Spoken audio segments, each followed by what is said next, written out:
Hi hello ಎಲ್ರಿಗೂ Shivaganga education YouTube ಚಾನಲ್ಗೆ ಸ್ವಾಗತ. 16/3/2024 ಈ ಒಂದು ನೇಮಕಾತಿಗೆ ಅಧಿಸೂಚನೆ ಹೊರಡಿಸಿದ್ದಾರೆ.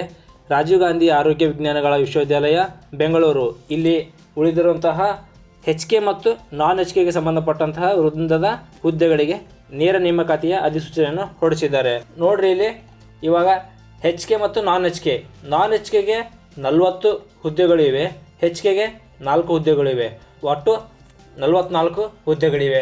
ಸೊ ಯಾವ್ಯಾವ ಹುದ್ದೆಗಳಿಗೆ ಎಷ್ಟೆಷ್ಟು ಹುದ್ದೆಗಳಿವೆ ಅದರ ಬಗ್ಗೆ, ಶೈಕ್ಷಣಿಕ ವಿದ್ಯಾರ್ಥಿ ಏನು ಬೇಕು ಅನ್ನೋದ್ರ ಬಗ್ಗೆ ಎಲ್ಲದ್ರ ಬಗ್ಗೆ ನೋಡೋಣ ಬನ್ನಿ.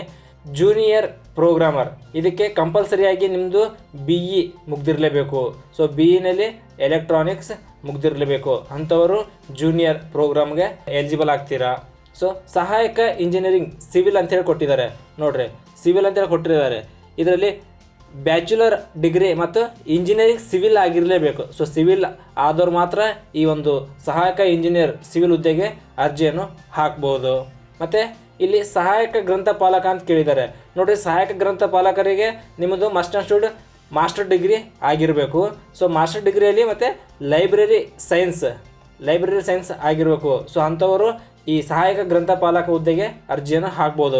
ಸೊ ಇದ್ರ ಜೊತೆ ಮಾಸ್ಟರ್ ಡಿಗ್ರಿ ಮತ್ತು ಲೈಬ್ರರಿ ಸೈನ್ಸ್ ಜೊತೆ ಅವ್ರದ್ದು ಏನು ಮುಗ್ದಿರ್ಬೇಕಿತ್ತಂದರೆ ಕಂಪ್ಯೂಟರ್ ನಾಲೆಜ್ ಬೇಸಿಕ್ ಆಗಿರಬೇಕು. ಸೊ ನೋಡಿರಿ, ಕಂಪ್ಯೂಟರ್ ನಾಲೆಜ್ನಲ್ಲಿ ವಿಂಡೋಸ್ ಮತ್ತು ಕಂಪ್ಯೂಟರ್ ಸೈನ್ಸ್ ಮತ್ತು ಇದಕ್ಕೆ ಸಂಬಂಧಪಟ್ಟಂತಹ ಕ್ವಾಲಿಫಿಕೇಷನ್ ಕೂಡ ಅವ್ರದ್ದು ಈ ಒಂದು ಕಂಪ್ಯೂಟರ್ ಸರ್ಟಿಫಿಕೇಟ್ನಲ್ಲಿ ಆಗಿರಬೇಕು. ಬೇಸಿಕ್ ಕಂಪ್ಯೂಟರ್ನ 6 ತಿಂಗಳ ಅವಧಿಯನ್ನು ಮುಗ್ದಿರಬೇಕು. ಗೌರ್ಮೆಂಟ್ ಇನ್ಸ್ಟಿಟ್ಯೂಷನಿಂದ ಅದೊಂದು ಎಕ್ಸ್ಪೀರಿಯನ್ಸ್ ಸರ್ಟಿಫಿಕೇಟ್ ಅವ್ರ ಹತ್ರ ಇರಬೇಕು. ಸೊ ಅಂಥವ್ರು ಮಾತ್ರ ಈ ಒಂದು ಸಹಾಯಕ ಗ್ರಂಥಪಾಲಕ ಹುದ್ದೆಗೆ ಅರ್ಜಿಯನ್ನು ಹಾಕ್ಬೋದು. ಸೊ ಇದ್ರ ಜೊತೆಗೆ ನೋಡ್ರಿ, ಸಹಾಯಕ ಹುದ್ದೆ. ಸೊ ಸಹಾಯಕ ಹುದ್ದೆಗೆ ಏನು ಬೇಕಿತ್ತಂದರೆ FDA ಹುದ್ದೆಗೆ ಈಕ್ವಲ್ ಥರ ಇದಕ್ಕೆ ಯಾವುದೇ ಒಂದು ಡಿಗ್ರಿ ಆಗಿರಬೇಕು. ಸೊ ಡಿಗ್ರಿ ಮುಗಿದ್ರೆ ಈ ಒಂದು ಸಹಾಯಕ ಹುದ್ದೆಗೆ ಅವರು ಎಲಿಜಿಬಲ್ ಆಗ್ತಾರೆ.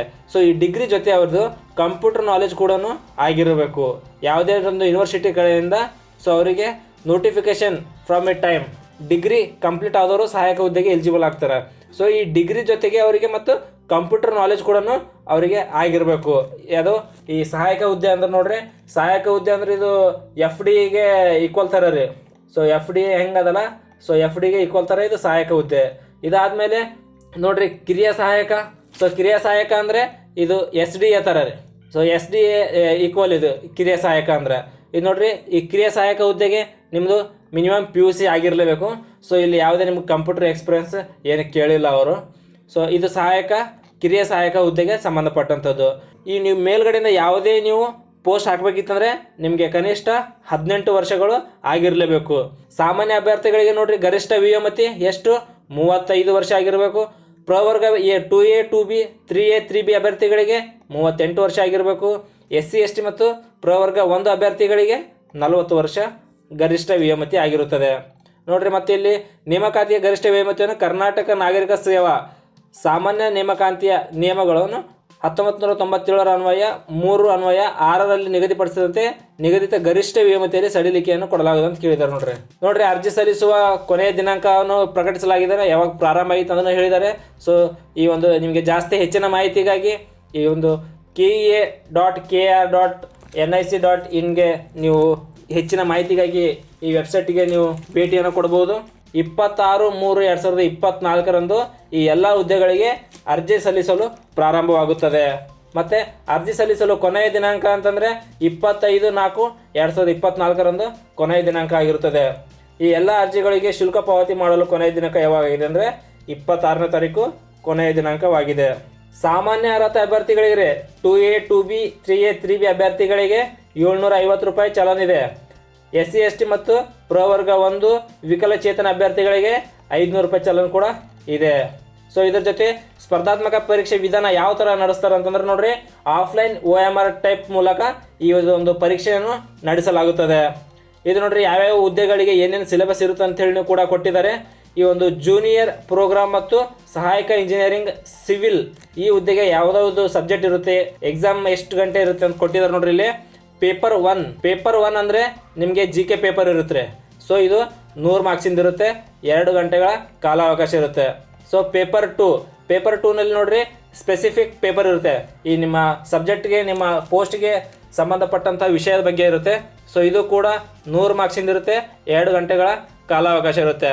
ನೆಕ್ಸ್ಟ್ ನೋಡ್ರಿ, ಸಹಾಯಕ ಮತ್ತು ಸಹಾಯಕ ಗ್ರಂಥಪಾಲಕ ಹುದ್ದೆಗಳಿಗೆ ಏನಿರ್ತಂತ ಕೊಟ್ಟಿದ್ದಾರೆ.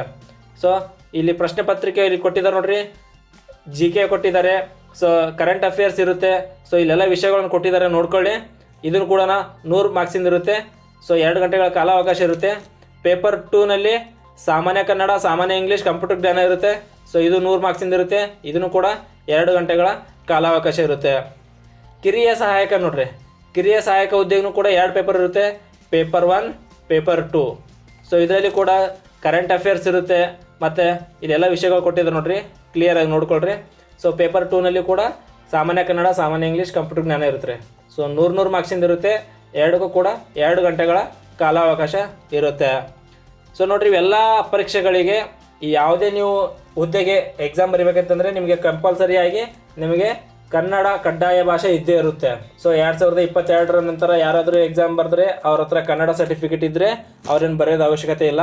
ಸೊ ಇಲ್ಲ ಅಂತಂದರೆ ಯಾರೇ ಕನ್ನಡ ಮೀಡಿಯಮ್ ಇರಲಿ, ಇಂಗ್ಲೀಷ್ ಮೀಡಿಯಮ್ ಇರಲಿ, ಸೊ ಅವರು ಕನ್ನಡ ಭಾಷಾ ಪರೀಕ್ಷೆಯಲ್ಲಿ ಬರೀಲೇಬೇಕು. ಸೊ ಉತ್ತೀರ್ಣರಾಗಲೇಬೇಕು. ಸೊ ಇದು ನೋಡ್ರಿ, ಕನ್ನಡ ಭಾಷಾ ಪರೀಕ್ಷೆ ಅಂತಂದರೆ ಒಟ್ಟು 150 ಮಾರ್ಕ್ಸಿಂದ ಇರುತ್ತೆ. ಗರಿಷ್ಠ 150 ಮಾರ್ಕ್ಸಿಂದ ಇರುತ್ತೆ.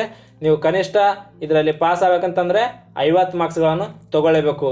ಸೊ ಇದರಲ್ಲಿ ತೆಗೆದುಕೊಂಡಿರುವಂಥ ಒಂದು ಅಂಕಗಳು ನಿಮ್ದು ಯಾವುದೇ ಒಂದು ಸೆಲೆಕ್ಷನ್ಗೆ ಈ ಯಾವುದು ಮಾರ್ಕ್ಸ್ಗಳನ್ನು ಕನ್ಸಿಡರ್ ಆಗೋದಿಲ್ಲ.